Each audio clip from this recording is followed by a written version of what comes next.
We're the Graphic Design School and we've been running online design training for people all over the world for nearly 15 years. In this video series, we'll be exploring the benefits and potential drawbacks of introducing the latest AI technologies into your design workflow. We'll dive into the good and the not so good in our quest to discover whether these tools can truly revolutionize the way that we work. Or should we be, well, completely terrified? Yes, we know what you're thinking. Our YouTube feed has been flooded with big, bold, terrifying headlines too. Like many creatives, we've succumbed to the noise, the clickbaity thumbnails, and we've rushed straight to the comments. According to a select few, we might all be losing our jobs. That's right, creatives are out and supposedly AI is in people.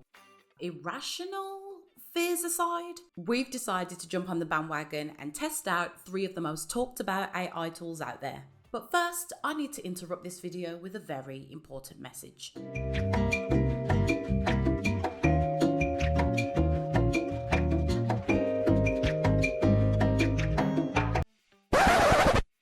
Okay then, since we're all in agreement, let's take a look at the first tool. First up, ChatGPT. ChatGPT is a chatbot developed by OpenAI, which launched back in November of 2022.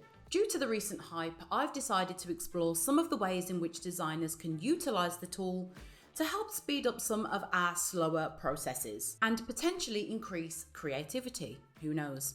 I asked the bot to generate a fictional design brief for me for a new portfolio project, and I have to say the results were really good.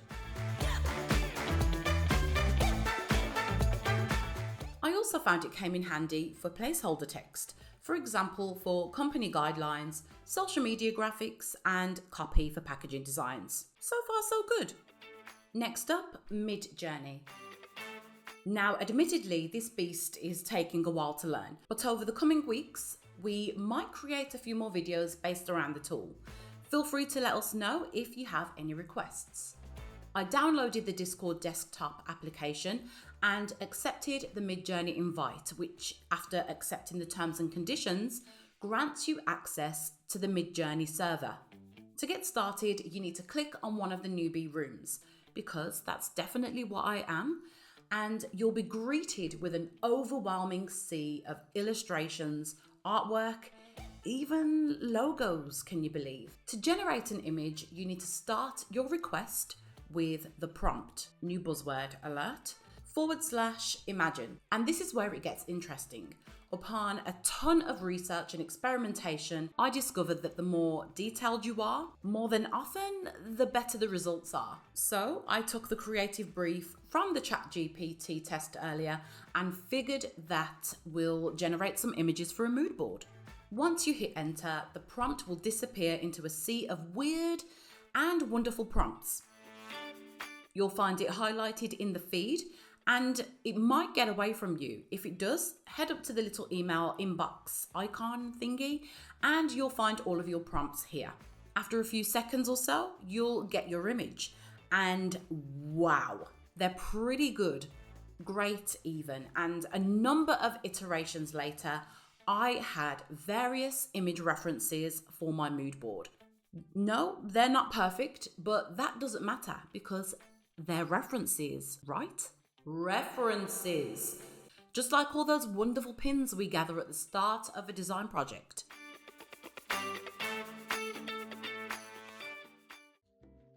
Okay, moving on. Dall-E and Dall-E 2 are, quote, deep learning models developed by OpenAI to generate digital images from natural language descriptions, otherwise known as prompts. Now, I'm using the free version, which comes with 25 image credits.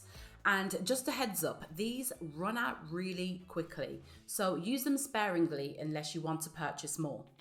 Okay, so prompts. Once again, you have to be really mindful of the language and the words you feed the AI because, as you can see, the results are, well, hit and miss. As I began to get the hang of it, the results started to get better and better. And in all honesty, this thing has surpassed my expectations and produced some really good, what are they called? Image references. So we understand the fear and the anxiety that new technologies often bring with them.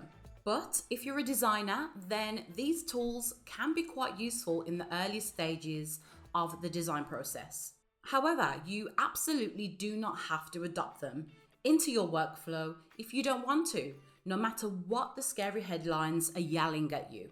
Personally, I feel that these tools might free up some time.